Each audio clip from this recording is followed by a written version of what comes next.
신화, 세상의 어떻게 보면 지식들입니다. 세상의 지식들이 다 잘못된 건 아니지만 분명히 잘못된 허탄한 신화로 우리에게 오는 것이 있어요.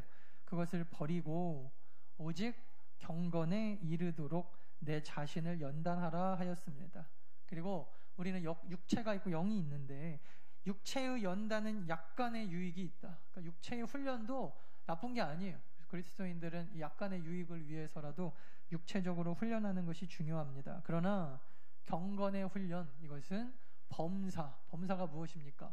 모든 순간에 유익하고 심지어 금생, 지금의 이 땅에서의 삶과 우리가 앞으로 들어가서 살 하늘나라, 그 땅 내세까지 내생의 약속이 되는 아주 훌륭한 좋은 것, 이게 경건에 이르는 연습이다라는 것입니다. 그러면 여러분 조금만 지혜로운 성도들은요, 이게 뭔 말인지 알기 때문에 세상 일만 열심히 하는 성도들은 반쪽짜리예요. 세상 일도 열심히 안 하는 성도들은 더 나쁜 성도들이지만 세상 일만 열심히 살아가는 성도들이 아닙니다. 우리는 이것은 약간의 유익을 위하여 그냥 먹고 살기 위해서 하는 거고, 그리고 우리는 그 이상을 이루어낼 줄 아는 우리 지혜로운 더 나은 성도들이 되어지시기를 간절히 축원합니다. 그래서 우리는 날마다 범사에 유익이 되도록 경건에 이르는 훈련을 해 나가야 될 사람들입니다.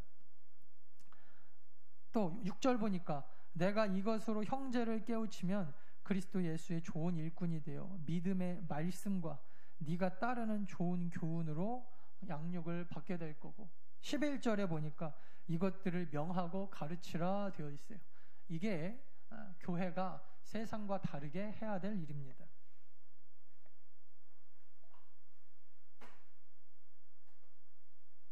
그래서 여러분, 교회에서는요, 날마다 이 경건에 이르는 연습을 훈련시키는 것이 교회예요. 어른들도 마찬가지고 오늘 교육부 헌신 예배를 드리고 있는 우리들도 마찬가지고, 그래서 우리 다음 세대에 이러한 영적인 경건에 이르도록 자신을 연단할 줄 아는 훈련을 시키는 것, 그것이 교회에서 할 일이라는 것입니다.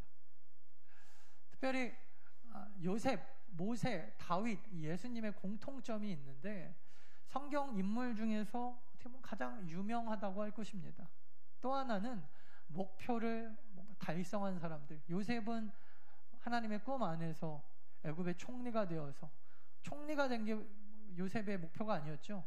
결국 이 가나안 땅에 살고 있었던 이스라엘 자손들을, 야곱의 후손들 12지파 사람들을 애굽으로 데리고 와서 400년 동안 가나안 땅에 죄가 가득 찰 때까지 어떻게 보면은 지키고 하나님의 말씀으로, 그리고 다시 가나안 땅으로 돌아가는 그날까지 이렇게 번창하고 양육되어지고 성장하는 데 있어서 굉장히 중요한 역할을 했던 사람, 하나님 나라의 확장의 시작을 알렸던 사람, 믿음의 조상의 어떻게 보면은 그 굉장히 중요한 역할을 했던 사람이 요셉입니다. 다윗도 마찬가지입니다. 다윗은 이스라엘의 초대 왕이에요. 사울이 있긴 있었지만 사울은 어떻게 보면 실패한 왕의 대명사죠. 하나님 나라의 왕은 이러해야 된다. 그래서 이스라엘의 시작을 열었던 왕, 그 사람이 다윗입니다. 굉장히 유명하면서 하나님 안에서 신앙의 목표를 이루었던 사람. 예수님은 인간의 기준으로 봤을 때는 십자가에 못 박혀 죽으신 것처럼 보였지만 사실은 예수 그리스도의 죽음은 이 땅에 예수님이 오신 목적이었어요. 때로는 여러분, 죽는 것이 삶의 목적이기도 합니다. 아이러니죠. 그래서 우리 믿음의 성도들은 잘 사는 것보다 더 중요한 게 잘 죽어야 되는 사람들입니다. 예수 그리스도가 가장 이 땅에서 잘 죽으시는 모범을 우리 가운데 보여주심으로 우리가 앞으로 어떻게 살다가 어떻게 죽어야 될지 알게 해주셨어요. 그래서 우리 믿음의 성도들은 잘 죽어야 되는 성도들이다. 예수 그리스도처럼 죽을 때까지 목표를 이루어가는 성도들, 그것이 우리가 닮아가야 될 이 성경의 조상들의 모습입니다. 또 세 번째는 험난한 역경을 딛고 일어섰다라는 것입니다. 이 목표가 여러분 그냥 이루어진 게 없었어요. 오늘 주보에 기록했던 것처럼 사울과 다윗의 가장 큰 차이, 똑같이 이스라엘의 초대 왕이었고 또 하나님의 기름 부으심으로 세워진 왕이었지만 사울과 다윗의 가장 큰 차이점은 사막에 있었다, 광야에 있었다 그랬어요.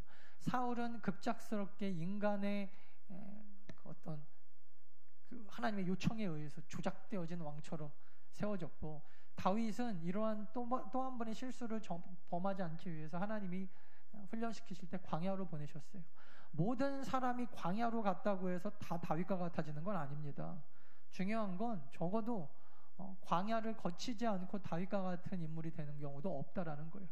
그래서 하나님이 우리 가운데 시험과 연단을 주시는 것은 다윗과 같은 하나님의 그 능력의 성도, 모세도 이 40년의 광야가 있었고 요셉도 마찬가지였고, 어느 한 사람 여러분 그의 삶 가운데서 하나님의 나라의 목표에 이르기까지 광야의 시간을 거치지 않은 인물들이 없어요. 다 광야가 있었어요. 그래서 우리 믿음의 성도들도 날마다 광야를 피해가게 해주십시오. 피해갈 수 있어요. 근데 여러분 다 그 정도 살더라고요. 제가 보니까 성경에 나오는지 안 나오는지도 모를, 또 그냥 있는지 없는지도 하나님 나라에 모를, 그렇다고 해서 뭐 구원 안 받는 거 아니죠. 근데 적어도 여러분 우리 믿음의 성도들이라고 하면 그거 가지고 뭐 어마어마하게 무슨 막 금식하면서 막 기도할 필요는 없을 것 같아요. 어마어마하게 막 대단한 거 이루는 것처럼 내 인생 가운데 고난을 다 물리쳐 주옵소서, 그런 거 갖고 특별하게 기도할 필요가 없는 게, 고난 없는 인생은 그냥 딱 그 정도 살다가 하나님 앞에 가는 것 같아요. 근데 분명한 것은 우리가 적어도 기도할 때 하나님 나에게 고난을 주시려거든 고난을 이길 수 있는 믿음을 주옵소서. 할렐루야. 대부분 여러분 이렇게 기도하는 사람들이요, 하나님 앞에 또 그만큼 사용되어집니다. 똑같이 여러분 나무로 태어나서 어떤 나무는 큰 하나님의 그 집을 짓는데 대들보로 쓰임받는 나무도 있고, 조그맣게 부서져갖고 그냥 이쑤시개로 쓰다가는 인생도 있지만, 어느 것 하나 뭐 너는 왜 이쑤시개로 살았냐 뭐라고 할 수는 없지만, 적어도 우리가 이쑤시개 같이 살게 해달라고 뭐 그렇게 금식하고 뭐 기도하는 사람들이 되지 않았으면, 하나님이 우리 가운데 원하시는 것은 그런 인생이 아니라는 거예요. 구원받은 것이 끝이 아닙니다. 그래서 우리가 우리 자녀들을 위하여, 다음 세대를 위하여 기도할 때는 모세와 요셉과 다윗과 예수님과 같은 인생이 되게 하옵소서. 그거는요, 이 고난을 감수하는 거예요. 그리고 고난 가운데서 고난과 부딪혀서 싸워 이겨낼 수 있는 믿음의 우리 자녀들, 성도들 되게 해달라고 기도하는 것입니다. 그런 기도할 때 우리가 금식도 하고, 그런 기도할 때 우리가 하나님 앞에 작정도 하고 하는 것이지, 그죠? 그래서 하나님은 우리 가운데 연단의 시간뿐만 아니라 영광의 시간도 함께 주신다는 것입니다.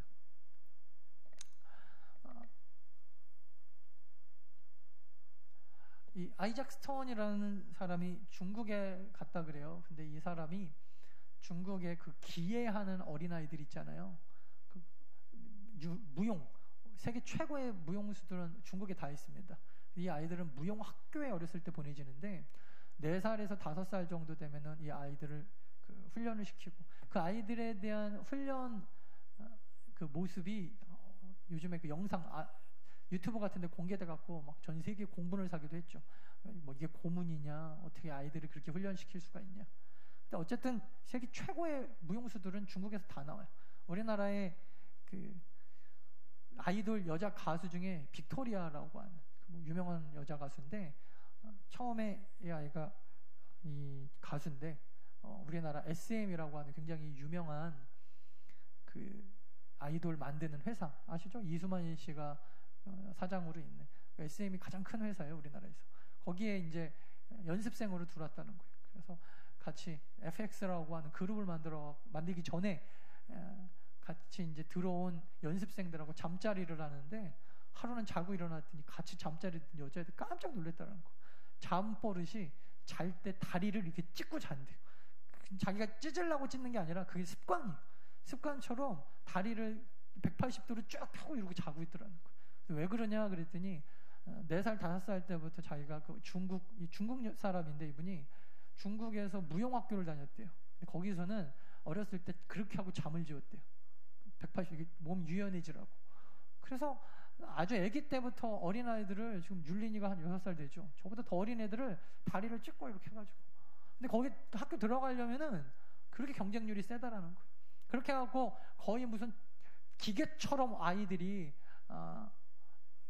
만들어져 가지고 이 무용학교에서 나오는데, 그 무용학교에서 나온 어린아이를 보면서 아이작 스톤이라고 하는 사람이 이런 얘기를 했다는 거예요. 어린 나이에 이만큼 기술 좋은 아이들을 본 적이 없다. 그런데 또한 이토록 영혼이 메마른 음악을 듣기도 처음이다. 결국 사람들이 기술적으로는 어마어마하게 이 아이들이 막 성장하는지 모르겠는데, 예술적인 부분에 있어서 마지막 끝에 가서 보면은 아이들의 그 기계적인 웃음, 북한도 그러죠. 북한 해 이러고 웃는데 누가 봐도 이거는 가식적으로 그냥 만들어진 웃음, 기쁨에 넘쳐서 웃는 게 아니라 정말 만들어진 그 억지 미소. 그래서 영혼이 하나도 없는, 사람을 감동시킬 수 없다라는 것입니다. 북한의 가장 그 기적, 뭐 이렇게 전 세계적으로 이런 공연이 있나 하는 것이 아리랑이라고 하는 공연인데, 아리랑 공연 준비하면서 심지어 몇 명 아이들이 죽는다는 거예요. 죽을 때까지 연습을 시킨대요. 그래서 인간이 만들어낼 수 없는 그 하나된 그런 놀라운 집단 동작을 만들어내는데, 세계 사람들이 갖다 보고 와서 다 그런데요. 뭔가 모르게 화려하긴 한데 끝나고 나면은 오바이트가 쏠린대요. 그 내막을 알고 또 일사불란하게 움직이는 그런 사람들 보면서 저 정도까지 만들려면은, 그리고 전혀 예술적이지도 않고 한 사람 말도 안 되는 인간을 찬양하는, 그리고 무슨 뭐 폭탄이 되어갖고 다 죽여버리자 막 이런 얘기 공연에서 하는데, 그 사람의 가슴을 뛰게 하기는커녕 정말 눈이 제대로 뜨인 예술가들이 이렇게 보면 오바이트가 쏠린다는 거예요. 결국 여러분, 기술이, 능력이 사람을 변화시키는 것은 아닌 것 같아요. 기술은요, 긴 시간의 교육 훈련과 천재성만으로 만들어낼 수 있어요. 하지만 기술 이상의 것, 그리고 자기 인생에서 깊이 녹아낸 이런 어떤 인생의 정말 사람을 감동시키는 능력은 기술 이상의 것에서 나오게 된다라는 것입니다. 그래서 이런 깊이 같은 것들은 절대 급조돼서 사람이 만들어낼 수 없는 것이죠. 학교와 교회의 차이가 여기 있습니다. 학교는요, 계속해서 어쩌면은 우리 아이들을 그냥 기술적인 모습 최고가 되도록, 인간미가 없죠. 밟고 일어서고, 일단 네가 그 대학 안 가면 누군가 거기 들어가고, 지금 잠을 자면 나중에 너는 평생 못 자는 인생 사는 거고, 지금 잠 안 자고 공부하면 나중에 편히 잘 거야 뭐 이러면서 그것이 굉장히 성공한 인생인 것처럼, 그리고 너무 거기에 우리가 모든 사람들이 같은 세계관으로 살고 있으니까 교회에서도 그런 얘기를 안 해주면 나쁜 교회인 것처럼, 그래서 목사도 똑같은 얘기 해줘야 돼요. 목사도 우리 교회 나오면 뭐 할 수 있습니다. 다른 사람은 다 못해도 당신은 할 수 있습니다. 다른 사람이야 죽든지 말든지 우리만 잘 먹고 잘 살면 되는 거 아닙니까? 이런 얘기를 이대로 직접적으로 하면 안 되니까 살살 돌려가면서 얘기하면서 설교해야 사람들이 다 열광하고 그렇게 사는 것이 축복인 것처럼. 근데 여러분, 예수 그리스도의 인생은 우리가 맨날 예수님 닮자 하지만 사실은 그것 때문에, 우리가 그것 때문에 대학 가는 것도 아니고 그런 인생을 목표로 돈을 버는 것도 아닌 것을 알게 돼요. 결국 성경에서 이야기하는 것은 기술적인 어떤 능력, 자기개발, 이것 이상의 것이라는 것입니다. 그래서 결국 그냥 교회 이외의 곳에서 많은 사람들이 축복을 딱 그 정도만 생각하죠. 좋은 기술, 그리고 돈 많이 버는 것, 부자가 잘 사는 것, 이렇게 세계관이 굳어지니까 교회 다니면서도 맨날 하는 얘기가 그거예요. 목사님 왜 교회 다니는데 가난합니까? 왜 교회 다니는데 어디가 아픕니까? 교회 다니는데 왜 승진을 못합니까? 교회 다니는 거랑 사실 심하게 얘기하면 직접적으로 별로 연관도 없어요. 그거 교회 다니는데 왜 구원을 못 받습니까? 이런 얘기 하시는 분 하나도 없어요. 교회 다니는데 왜 내 안에 아직 사랑이 없을까요? 이런 거 하고 여러분 막 눈물로 기도해 보신 적 있나요? 교회 다니는 내가 왜 이렇게 변화가 되지 않습니까? 왜 아직도 내 욕심만 가득 찰까요? 이런 거를 고민하고 걱정해야 되는데, 그건 고민할 만해요. 교회 다니는데 내 안에 왜 아직까지 구원에 대한 확신이 없습니까? 이런 건요, 여러분, 우리가 눈물로 고민해 봐야 됩니다. 근데 세상과 학교에서 똑같이 가르치는 것을 이 시대에 하나님의 말씀으로 확 덮어가지고 어떻게 해서든지 예리한 칼을 만들어내는, 근데 여러분, 이러한 모습이 우리 안에 계속해서 끊임없이 교회 안에서도 생산되어질 때 교회가 소망이 없고 희망이 없어지는 것입니다. 그러므로 교회는 세상에서 이야기하는 것 이상의 것을 말씀해 줄 수 있어야 된다. 예수 그리스도의 삶과 예수 그리스도의 희생과 예수 그리스도의 십자가를 우리가 정말 이야기하고 있는가? 날마다 우리가 돌아보셔야 돼요. 우리 더 나은 교회는 세상이 가르치는 것, 그 이상을 가르치는 교회가 되어질 줄 믿습니다. 그리고 그것을 여러분들이 가슴에 새기고 날마다 우리는 그것 때문에 살아가는 거예요. 우리 자녀들에게도 마찬가지입니다. 물론 칼이 무뎌가지고 좋을 건 없어요. 그래서 세상에서 칼날을 우리 아이들이 예리하게 연단하면 연단할수록 이제 교회에서는 이거를 제어할 수 있는 칼집, 이게 여러분 사실은 영적인 인격이라 그랬습니다. 이 영적인 인격을 그 예리한 칼날을 잘 휘두를 수 있게 해주는 그 능력을 함양해 주는 것이 오늘 본문에 나오는 7절, 망령되고 허탄한 신화를 버리고 경건에 이르도록 내 자신을 연단하라 라는 거예요. 내 자신을 연단하라. 알다시피 바울은요, 여러분, 세상의 칼날이 가장 날카로웠던 사람이에요. 디모데는요, 아버지는 헬라 사람, 엄마는 유태인으로 사실은 헬라 말과 히브리어를 자유자재로 할 수 있었던 굉장히 능력 있는 사람이었어요. 그래서 오죽했으면 사도 바울이 처음에 디모데 할례 안 줄래다가 할례 안 받았던 사람이거든요. 야, 얘는 헬라인으로서 또 히브리인 전도하는데도 또 사용할 수 있겠다. 그래서 할례를 나중에 일부러 시키기도 하고, 어디 가서든지 하나님이 사용하시기 편하게 자기의 능력을 제어할 수 있는 어떤 그 브레이크가 잘 되는 것이 진짜 스포츠카도 중요하지. 엑셀에 한번 밟으면 막 200km씩 달리는데 브레이크 밟아도 잘 듣지도 않고 가끔 쓰고. 여러분, 이 차 사고 싶으세요? 죽는 거예요, 죽는 거. 그죠?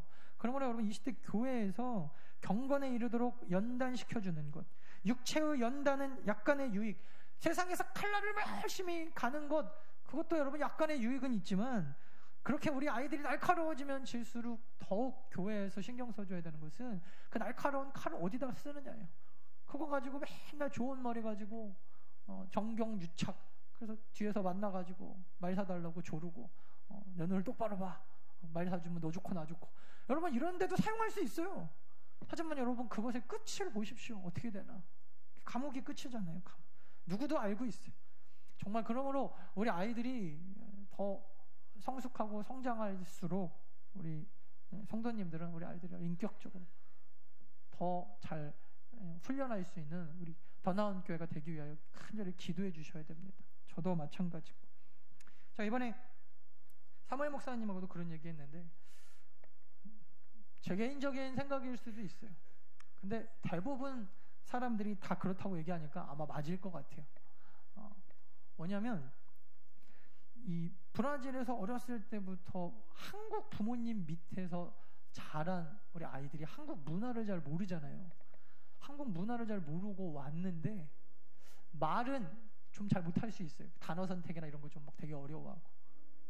근데 기본적으로 아이들이 예의가 되게 바라요. 그래서 나는 걔네들이 예의가 바른 건 줄 알았더니 알고 보니까 거기 이민 가셨던 분들이 그런 얘기 하더라고요. 그게 아니라 한국이 많이 변했습니다. 그래서 이 아이들은 3, 40년 전에 이민 가셨던 그 부모 밑에서 자란 어린아이들은 3, 40년 전에 우리나라 풍습대로 우리 아이들을 가르친 거예요. 그래서 나이가 25살, 30살 먹은 아이들이 지금도 저하고 이제 딱 길에서 마주치면 같이 이번에 어울렸잖아요. 50대 우리 왔던 그 브라질 아이들. 뭐 완전 브라질 그 태생들은 좀 덜한데 한국 애들은 배꼽 인사를 이렇게 해요. 우리 선율이 하듯이, 선준이 인사하듯이 배꼽 인사. 그래서 나중에 제가 너무 부담스러워서 그래도 그 정도까지는 안 해도 된다 그랬어요. 아버지가 그렇게 가르쳤대요. 한두 명이 아니라 다 그래요. 다. 그분들은 한 20, 30년 전에 한국을 나가셔갖고 한국의 문화를 그렇게 가르쳤던 거예요. 심지어 그게 정말 우리나라 모습이었고, 근데 어느 날 와서 보니까 다 바뀌었대요. 또 하나 되게 재밌는 게, 그러면서도 모르겠어요. 이거는 성경에 안 나와 있는 거고 각자의 생각이 다르니까. 그러면서 부모들이 예전보다 자기 자녀들의 교육을 더 다 잘 시킨다라고 다 믿고 있더라는 거예요. 진짜 그런가? 그때 왜 그런가 봤더니, 이전에는 뭐 아이들이 막 우리나라 사람들이 다 주눅 들어있고 뭐 발표도 잘 못하고, 미국 사람 뭐 서양 애들은 뭐 발표를 잘하는 이런 훈련이 돼 있고, 근데 그렇게 자기 표현을 잘하는 것과 함부로 하지 말아야 될 말, 그리고 하지 말아야 될 행동을 구별을 못하고 아이들이 자신감만 다 넘쳐 있는데, 부모님들이 그걸 보면서 다 흐뭇해하고 내가 우리 아이를 정말 잘 키웠구나 다 이렇게 믿고 있더래요. 그래서 객관적으로 봤을 때는 다 조금 심한데 하는데, 부모님들은 다 그래도 그거에 대해서 별로 의식이 없더라는 거예요. 근데 한두 명이 그러면은 나머지 분들이 우리 아이만 주눅 드는 게 싫으니까 또 하고 또 경쟁적으로, 그리고 벌써 한 20-30년이 흘러서 보니까 아이들이 나중에는 자신감이 넘치는 게 아니라 그냥 건방만 떨고 있더라는 거예요. 모든 성도들이 그렇다는 거 아니고 우리 청소년부가 그랬다는 게 아니에요. 한국 전체적인 분위기니까. 저는 제가 듣고도 안 믿었는데, 이전에 섬기던 그 미국 교회 목사님이 한번 그때 나와가지고 그런 얘기를 해요. 거기 유아학 온 그 중학교 2학년짜리 아이를 하나를 크게 혼냈는데 자기가 뭘 잘못하고 있는지 몰라갖고 충격을 받으셨대요. 어떻게 하는데요? 그래도 거기 유학 올 정도 되면 다 잘 사는, 그리고 가정교육 그래도 어느 정도 받고 온 아이들이에요. 아시죠? 잘 사는 집일수록 가정교육도 되게 잘 시켜요. 뭐 항상 비리하는 건 아니지만, 드라마 같은 데서 보면은 돈 많고 부자면은 막 아이들 되게 싸가지 없을 거 그러지 않더라고요. 잘 가르치는 데는요 잘 가르쳐요.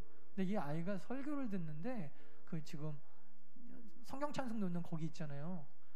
거기 위에다가 발을 올리고 이렇게 있더래요. 두 발 다.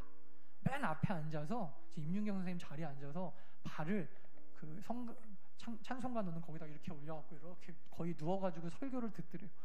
이 목사님이 너무 깜짝 놀라서, 너 지금 뭐 하는 짓이냐? 학교에서도 그러냐? 학교에서는 그러면 선생님들이 싫어해서 안 하는데 여긴 교회인데도 안 되나요? 그러더라는 거예요. 이 아이가 나쁜 게 아니라 이런 게 이상하다는 교육을 한 번도 안 받아본 거예요. 그래서 교회는 와서 돈 내는 데니까 이래도 뭐라고 안 하는 데인 줄 알았는데, 아이씨 다음 주부터 안 왔대. 너는 안 와도 되겠다. 속으로는 되게 화가 나갖고 그러셨는데, 그럼 사는 얘기가, 왜 동방예의지국이라고 하는 우리나라의 학생들이 자꾸 이렇게 그 자신감이 넘치는 거는 뭐 좋은 건데 변질이 되어갈까 고민하시는 거예요. 여러분 30-40년 전에 우리나라를 떠나셨던 분들은요 지금도 굉장히 우리 아이들에게 예의를 아주 굉장히 중요히 가르쳐요. 근데 오히려 한국에 남아 계신 분들은 예의와 예의 없음과 자신감을 혼동하고, 그리고 예의 없는 것을 자신감이 넘치는 걸, 그 자녀가 굉장히 자기가 사랑하는 걸로 착각하는 경향이 있더라.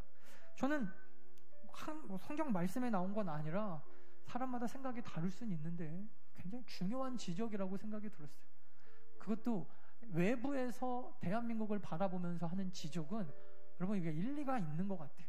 저도 이 안에 살고 있으니까 잘 모르거든요.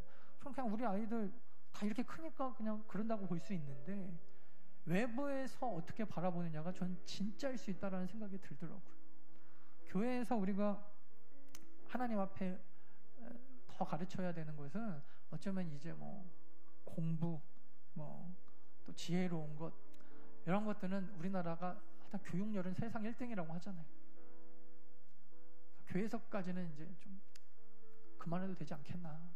그리고 육체의 연단에 약간의 유익이 있는 것까지 우리가 부정할 수는 없지만, 우리 더 나은 교회는 그 약간의 유익 때문에 경건에 이르는 것을 포기하는 그런 어리석음을 좀 범하지 않았으면 좋겠습니다. 그래서 우리 아이들이 저는 어디에 나가서 저는 너무 좋더라고요. 그래서 그 중에 그 한 아이는 그 아가비바교회 담임 목사 딸들인데 딸만 셋이에요. 근데 제가 이 딸들을 보지 못했을 때 목사님이 막 자랑을 해요. 아니 브라질에서는 안 그랬는데 한국 가니까 어른들이 너무 예뻐하고 서로 며느리를 삼으려고 그래서 그 목사님도 이상했대요. 아니, 우리 딸을 왜 이렇게 다 며느리 삼아? 뭐 어마어마하게 물론 예쁘게 생겼죠. 뭐 그런 것도 아닌데 뭐 다 저는 그래서 에휴 자기 딸 안 이쁜 사람이 어디 있겠나 내가 그랬어요. 그리고 그 딸들도 사춘기를 지나면서 그 아버지 목사님하고 많이 부딪혔대요. 왜냐하면 브라질에서는 하지도 않는 무슨 배꼽 인사 가르치고 한국 사람은 이런 예절을 배워야 된다 그러고 그래갖고 한국에 지금 나와 있는 이유가 아버지가 나가라 그랬대요. 내가 왜 너희들한테 그렇게 가르쳤는지 한국 가보면 알 거다. 그래서 한국에서 아버지가 가르친 예의범절대로 살았는데 문제는 이제는 그런 예의를 갖춘 사람이 많이 없더라는 거예요. 한국이 변했다는 거예요. 그래서 오히려 다 이상해지는 거예요. 이렇게 예의 넘치는 사람이 나밖에 없네. 그래서 진짜로 이 청년들이 사람들이 다 너무 예뻐하는 거예요. 저도 너무 예쁘더라고요. 우리 집 와가지고 그때 브라질 청년들이 한 번 딱 하루 놀고 갔는데 뭐 우리 청소년분들도 다 잘하지만 또 굉장히 다른 너무 깜짝 놀랐어요. 그래서 이게 브라질 사람들이 원래 이럽니까? 아니래요. 목사님이 20-30년 전 그 한국에서의 문화 그대로 아이들을 훈련을 시켰대요. 청년들을. 그래서 내가 우리도 훈련하면 더 좋아지겠구나. 지금도 굉장히 좋지만 우리 아이들이 더 잘 클 수 있겠구나. 그리고 분명히 외부에서 우리를 향하여 걱정하는 모습은요. 이건 여러분 귀 기울여 들어야 돼요. 이 시대 교회가 놓치고 있는 게 분명히 있구나. 제가 돌아다녀 보니까 알겠더라고요. 조금 더 우리가 신경 써서 교육시키면 좋겠구나. 정말 깜짝 놀랐어요. 이번에 그 청년들이랑 같이 하루 지내면서 어떻게 이렇게 훈련받을 수가 있을까? 굉장히 놀랐어요. 여러분 이 시대 우리 아이들 위해서 기도해 주실 때 단순하게 그냥 육체의 연단, 칼만 날카로워진 아이들로 우리가 기도하지 않았으면 좋겠고 교회는요 하나님이 사람을 쓰실 때 이거 반드시 하나님께서 쓰시는 사람들은 그들이 하나님께 사용되기 전에 칼집을 선물로 받아요. 그리고 우리 아이들이 하나님 앞에 크고 위대하게 요셉과 같은 모세과 같은 그런 아이들로 쓰임받고 싶다. 기도만 할 게 아니라 주님 이 칼집을 두려워하면 안 돼요. 예리한 칼일수록 더욱 예리하긴 예리한데 끝만 우리가 감옥이면 되겠습니까? 그 다 감옥 가 있는 분들 공부 못한 사람 하나도 없잖아요. 보세요. 1년에 다 나왔잖아요. 연단과 고난의 시간은요 하나님 앞에 축복임을 꼭 기억하셔야 돼요. 두 가지를 잊지 맙시다. 같이 한번 읽어볼까요? 시작. 이 시대에 진정으로 필요한 것은 좋은 머리, 칼이 아니라 그것을 사용할 수 있는 자기 절제, 칼집이 필요해요. 두 번째, 하나님이 귀하게 쓰시고자 하는 사람들은 인생 가운데서 반드시 시련의 시간, 칼집의 시간을 갖게 돼요. 두려워하지 않는 우리 아이들 되게 없었어요. 그래서 우리 8월달에 다음 주죠? 다음 주에 우리 아이들 수련회가 있습니다. 위에서 여러분 기도해 주실 때 수련회 갔다 와서 은혜 받고 공부 열심히 하게 해주세요. 이거는 여러분 반쪽짜리 기도예요. 근데 우리 아이가 서울대 법대 나와가지고 앞으로 대통령 만나가지고 끝마무리가 감옥에서 끝나길 원합니다. 이렇게 기도할 부모가 세상에 어디 있습니까? 본인도 그렇게 될지 몰랐을 거예요. 줄만 잘 서도 여러분 지혜로운 거라니까요. 우리 믿음의 성도들 예수님 뒤에 딱 서 있는 사람들로서 우리 아이들 이번 수련회를 통해서 제가 그 전사님이 수련회 계획한 걸 이렇게 봤거든요. 더 나온께서 지금까지 해본 적이 없는 프로그램 무슨 전라도 남원까지 막 내려갔는데 그래서 아마 우리 아버지 그 원로 목사님 같았으면 절대 안 보낼 것 같은 그래서 고민이 되더라고요. 좀 보내도 되나 마나. 근데 제가 믿음으로 기도하고 하나님 앞에 맡겨드리기로 했습니다. 그래서 우리 아이들 이번에 가서 정말 다른 여러 가지로도 다 훌륭한 아이들이지만 특별히 더 예수님 닮아가고 내 안에 있는 그 하나님이 주신 예리한 칼을 잘 절제하여 하나님의 영광 가운데 쓰임받을 수 있도록 그렇게 우리 기도하는 더 나은 교회 되어지기를 바랍니다. 우리 오늘 헌금 하나님 앞에 드릴 텐데 하나님은 우리의 피난처가 되시며 우리 이 찬양 부르시면서 한번 부르고 2절 부를 때